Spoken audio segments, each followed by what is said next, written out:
इतिहास अक्सर उन लोगों को याद रखता है जिन्होंने सुरक्षित रास्ता चुना, लेकिन युग उन्हीं से बदलता है जो जोखिम उठाने का साहस रखते हैं। रचनात्मक दुनिया में ये साहस और भी दुर्लभ होता है, क्योंकि यहाँ असफलता केवल व्यक्तिगत नहीं होती, वो सार्वजनिक होती है। हर प्रयोग पर उंगली उठती है, हर अलग सोच पर सवाल खड़े होते हैं। ऐसे माहौल में अगर कोई व्यक्ति निडर होकर कहे, मैं वही करूंगा जो मुझे सच लगता है, तो वो केवल कलाकार नहीं रहता, वो एक मानसिक क्रांति बन जाता है। यही मानसिक क्रांति इस कहानी का केंद्र है। ये कहानी केवल संगीत या सिनेमा की नहीं है, ये उस सोच की कहानी है जो परंपराओं से डरती नहीं, बल्कि उन्हें परखती है। ये उस मानसिकता की यात्रा है जो असफलता को अंत नहीं, प्रयोग का स्वाभाविक परिणाम मानती है। जब हम किशोर कुमार के नाम को सुनते हैं, तो हमारे जहन में एक आवाज गूंजती है, कभी शरारती, कभी गंभीर, कभी टूटती हुई, तो कभी बिल्कुल मुक्त। लेकिन ये आवाज केवल सुरों की नहीं थी, ये स्वतंत्र सोच की आवाज थी। आज के समय में जब हर युवा एक तयशुदा फॉर्मूले की तलाश में है, सफल होने का फॉर्मूला, वायरल होने का फॉर्मूला, स्वीकार किए जाने का फॉर्मूला, तब ये कहानी उस व्यक्ति की है जिसने किसी फॉर्मूले को नहीं माना, जिसने अपनी रचनात्मकता को एक्सपेरिमेंट की तरह जिया, जिसने कभी ये नहीं पूछा कि क्या ये चलेगा, बल्कि ये पूछा कि क्या ये सच है। किशोर कुमार ऐसे दौर में प्रयोग कर रहे थे जब प्रयोग को अनुशासनहीनता माना जाता था, जब अलग दिखने का मतलब था अविश्वसनीय होना। उस समय कलाकारों से अपेक्षा की जाती थी कि वे तय दायरे में रहें, स्थापित ढांचे का पालन करें और दर्शकों की अपेक्षाओं को पूरा करें। लेकिन किशोर कुमार ने दर्शकों की अपेक्षाओं को नहीं पढ़ा, उन्होंने अपने भीतर की बेचैनी को पढ़ा। ये भूमिका हमें एक जरूरी सच्चाई से रूबरू कराती है। रचनात्मक जोखिम लेना केवल कला का विषय नहीं है, ये जीवन की बुनियादी आवश्यकता है। हर व्यक्ति अपने जीवन में किसी न किसी मोड़ पर प्रयोग करना चाहता है, लेकिन डर उसे रोक देता है। डर असफल होने का, गलत समझे जाने का, अकेले पड़ जाने का। किशोर कुमार का जीवन इस डर के खिलाफ एक मौन विद्रोह था। ये डॉक्यूमेंट्री स्टाइल की भूमिका हमें ये समझाने का प्रयास करती है कि उनका अलग होना कोई रणनीति नहीं थी, बल्कि उनकी प्रकृति थी। वे जानबूझकर अजीब नहीं बने, वे बस ईमानदार थे। और ईमानदारी अक्सर अजीब लगती है, क्योंकि वो दिखावा नहीं करती। आज जब हम ऑथेंटिसिटी जैसे शब्दों का इस्तेमाल करते हैं, तब हमें ये याद रखना चाहिए कि कुछ लोग ऐसे भी थे जिन्होंने इसे जिया बिना इसका नाम जाने। किशोर कुमार ने कभी अपनी विचित्रता को छुपाने की कोशिश नहीं की, उन्होंने उसे संवारा, अपनाया और उसी में अपनी पहचान खोजी। इस भूमिका का उद्देश्य किसी महान कलाकार की प्रशंसा करना नहीं है, इसका उद्देश्य उस सोच को उजागर करना है जो हमें आज भी दिशा दे सकती है। ये कहानी हमें प्रेरित नहीं करेगी कि हम किशोर कुमार बने, बल्कि ये सिखाएगी कि हम खुद बनने का साहस कैसे रखें। क्योंकि असली प्रेरणा नकल से नहीं आती, वो स्वतंत्रता से आती है। और स्वतंत्रता तभी संभव है जब हम प्रयोग करने से डरना छोड़ दें। यही इस कहानी की शुरुआत है, एक निडर प्रयोगकर्ता की सोच से, जो आज भी उतनी ही प्रासंगिक है जितनी अपने समय में थी। किशोर कुमार को समझने के लिए सबसे पहले ये समझना जरूरी है कि वे करियर की पारंपरिक परिभाषा में कभी विश्वास नहीं करते थे। उनके लिए जीवन कोई सीधी रेखा नहीं था, बल्कि प्रयोगों से भरी एक खुली प्रयोगशाला था। वे ये तय करके नहीं चले थे कि उन्हें क्या बनना है, बल्कि ये महसूस करके चलते थे कि उन्हें क्या करना है। यही सोच उन्हें उस भीड़ से अलग करती है जो पहले मंजिल तय करती है और फिर रास्ता चुनती है। किशोर कुमार पहले रास्ता चुनते थे और मंजिल अपने आप बनती चली जाती थी। शुरुआती दौर में जब उन्होंने फिल्म इंडस्ट्री में कदम रखा, तब उनसे भी वही अपेक्षा की गई जो हर नए कलाकार से की जाती है, अनुशासन, गंभीरता और स्थापित ढांचे का पालन। लेकिन किशोर कुमार इस ढांचे में फिट होने के लिए बने ही नहीं थे। अभिनय में वे बार बार गंभीर दृश्यों को तोड़ देते थे, संवादों में अजीब सी सहजता ले आते थे और कैमरे के सामने खुद को परफेक्ट दिखाने की कोशिश नहीं करते थे। ये सब जानबूझकर नहीं था, ये उनकी स्वाभाविक अवस्था थी। यही स्वाभाविकता उस समय कई लोगों को असहज करती थी, क्योंकि इंडस्ट्री उस दौर में सुरक्षित कलाकारों की तलाश में थी, ऐसे कलाकार जो जोखिम ना लें, जो पहले से चल रहे फॉर्मूले को दोहराएं। लेकिन किशोर कुमार का मन दोहराव में घुटता था। वे जानते थे कि अगर आज वही किया जो कल किया था, तो कल और आज में कोई फर्क नहीं बचेगा। इसलिए वे बार बार अपने ही काम को चुनौती देते थे। रचनात्मक जोखिम की पहली पहचान यही होती है, खुद से असंतुष्ट होना। संतुष्टि अक्सर विकास के सबसे बड़ी दुश्मन बन जाती है। किशोर कुमार ने कभी अपने पिछले काम को अंतिम सत्य नहीं माना। अगर कोई गीत लोकप्रिय हो गया तो उन्होंने वैसा ही दूसरा गीत बनाने की होड़ नहीं लगाई। वे अगला गीत बिल्कुल अलग रंग में गाते थे। ये व्यावसायिक दृष्टि से जोखिम भरा निर्णय था, लेकिन मानसिक रूप से ये उन्हें जीवित रखता था। संगीत में उनके प्रयोग केवल तकनीकी नहीं थे, वे भावनात्मक थे। वे सुरों को सिर्फ सही जगह पर बैठाने की कोशिश नहीं करते थे, वे उन्हें महसूस करने देते थे। कई बार उनकी आवाज टूटती थी, कई बार हंसती थी और कई बार बिल्कुल बेकाबू हो जाती थी। उस दौर में ये सब गलती माना जाता था, लेकिन उन्होंने इन गलतियों को दबाया नहीं, बल्कि इन्हीं को अपनी शैली बना लिया। यही वो बिंदु है जहां से उनकी सोच हमें आज के समय से जोड़ती है। आज भी जब कोई नया क्रिएटर कुछ अलग करता है तो सबसे पहले यही कहा जाता है, ये प्रोफेशनल नहीं है। लेकिन सवाल ये है कि प्रोफेशनल किसे कहते हैं? उस व्यक्ति को जो सुरक्षित ढंग से सब कुछ दोहराता है, या उस व्यक्ति को जो पूरी ईमानदारी से कुछ नया खोजने की कोशिश करता है? किशोर कुमार ने दूसरे विकल्प को चुना। उनका जीवन ये साबित करता है कि रचनात्मक जोखिम लेने का मतलब अनुशासनहीन नहीं होता। इसका मतलब होता है अपने भीतर के अनुशासन को बाहरी नियमों से ऊपर रखना। वे समय के पाबंद नहीं थे, लेकिन ऊर्जा के प्रति ईमानदार थे। वे स्क्रिप्ट से भटक जाते थे, लेकिन भावनाओं से नहीं। यह एक गहरी मनोवैज्ञानिक बात समझने की जरूरत है।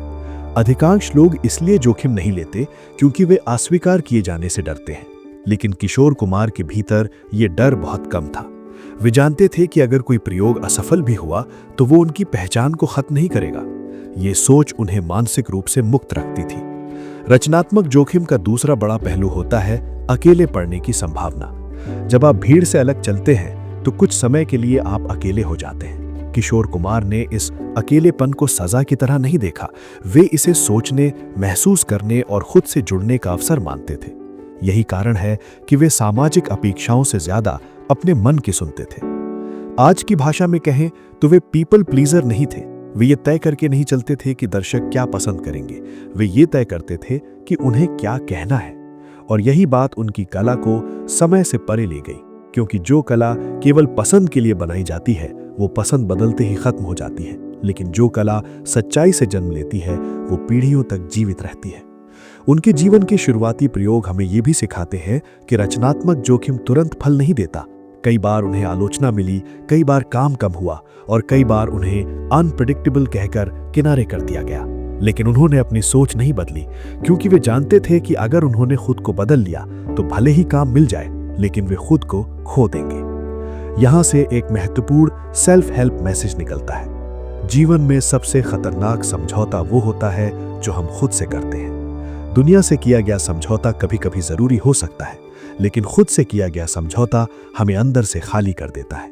किशोर कुमार ने यह समझौता कभी नहीं किया। उनकी रचनात्मक यात्रा का पहला चरण हमें यह सिखाता है कि प्रयोग करना कोई एक बड़ा निर्णय नहीं होता, ये छोटे छोटे फैसलों की श्रृंखला होती है। हर बार थोड़ा अलग करने का साहस, हर बार अस्वीकार के डर से ऊपर उठने की कोशिश, और हर बार ये मान लेना कि असफलता कोई दुश्मन नहीं है। आज जब हम करियर, कंटेंट या जीवन के चुनाव करते हैं तो अक्सर पूछते हैं कि ये सुरक्षित है या नहीं, लेकिन शायद हमें ये भी पूछना चाहिए कि क्या ये मुझे जीवित महसूस कराता है। किशोर कुमार ने हमेशा दूसरे सवाल को प्राथमिकता दी। यही वजह है कि उनका शुरुआती दौर केवल संघर्ष की कहानी नहीं है, बल्कि मानसिक स्वतंत्रता की नींव है। ये वो दौर है जहां उन्होंने ये तय कर लिया था कि वे भीड़ का हिस्सा नहीं बनेंगे, भले ही भीड़ उन्हें समझे या नहीं। और यहीं से शुरू होती है उस निडर प्रयोगकर्ता की असली यात्रा, जो आगे चलकर केवल कलाकार नहीं बल्कि एक विचार बन जाता है। रचनात्मक जोखिम का दूसरा और कहीं अधिक गहरा स्तर होता है मानसिक स्वतंत्रता को हर हाल में बचाए रखना। बहुत से लोग नया करना चाहते हैं, लेकिन बहुत कम लोग उस मानसिक कीमत को चुकाने के लिए तैयार होते हैं जो अलग होने के साथ आती है। किशोर कुमार इसी कीमत को चुपचाप स्वीकार करने वालों में से थे। उनके लिए स्वतंत्रता कोई नारा नहीं थी, बल्कि रोजमर्रा के निर्णयों में झलकने वाली आदत थी। जैसे जैसे उनका नाम बड़ा होता गया, वैसे वैसे उनसे ये अपेक्षा भी बढ़ती गई कि वे जिम्मेदार बने, मैच्योर बने और इंडस्ट्री के साथ तालमेल बैठाएं। लेकिन यहीं पर उनकी सोच सबसे ज्यादा टकराती है। वे मानते थे कि प्रसिद्धि का मतलब ये नहीं कि आप अपनी मौलिकता गिरवी रख दें। प्रसिद्धि अगर आपकी आवाज छीन ले तो वो उपलब्धि नहीं, सौदा बन जाती है। कई मौकों पर उन्होंने सीधे टकराव का रास्ता चुना।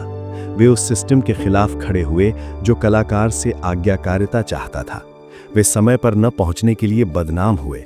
वे अनुशासनहीन कहे गए और कई बार उन्हें मुश्किल कलाकार का टैग दिया गया।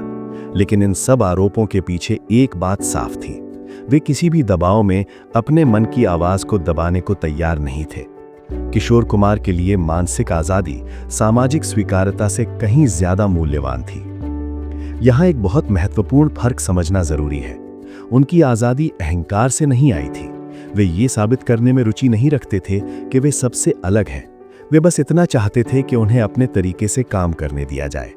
ये एक शांत लेकिन अडिग आत्मविश्वास था। ऐसा आत्मविश्वास जो तालियों से नहीं, आत्मसम्मान से बनता है। आज के समय में ये संघर्ष और भी तीखा हो गया है। अब दबाव सिर्फ इंडस्ट्री का नहीं, बल्कि एल्गोरिदम का भी है। आज एक क्रिएटर को बताया जाता है कि कितनी लंबाई का कंटेंट चलेगा, किस टॉपिक पर बोलें तो व्यूज आएंगे और किस तरह की पर्सनालिटी सेल होती है।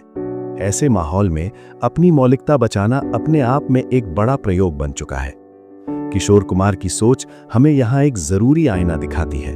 वे कहते हैं कि अगर आपकी रचनात्मकता किसी बाहरी मशीन के हिसाब से चलने लगे तो वो रचनात्मकता नहीं रहती, वो उत्पादन बन जाती है। और उत्पादन और कला के बीच का फर्क वही है जो जीवित आवाज और रिकॉर्डेड शोर के बीच होता है। उनकी जिंदगी का ये चरण हमें ये भी सिखाता है कि हर टकराव हार नहीं होता। कई बार टकराव ये तय करता है कि आप खुद के साथ खड़े हैं या नहीं। जब उन्होंने समझौता करने से इनकार किया तो उन्होंने कुछ काम खोए, कुछ अवसर छोड़े और कुछ रिश्तों में दूरी बनाई। लेकिन बदले में उन्होंने जो पाया वो कहीं ज्यादा स्थायी था, आत्मसंतोष। सेल्फ हेल्प की भाषा में कहें तो उन्होंने एक्सटर्नल वैलिडेशन पर अपनी पहचान नहीं टिकी रहने दी। आज हम बहुत जल्दी ये तय कर लेते हैं कि अगर लोग सराहना कर रहे हैं तो हम सही हैं और अगर आलोचना कर रहे हैं तो हम गलत हैं। लेकिन किशोर कुमार का जीवन दिखाता है कि ये गणित बहुत सतही है। कई बार दुनिया आपको गलत कहती है क्योंकि आप समय से आगे चल रहे होते हैं। उनकी मानसिक स्वतंत्रता का एक और पहलू था अपने ही काम से ऊब जाने का साहस।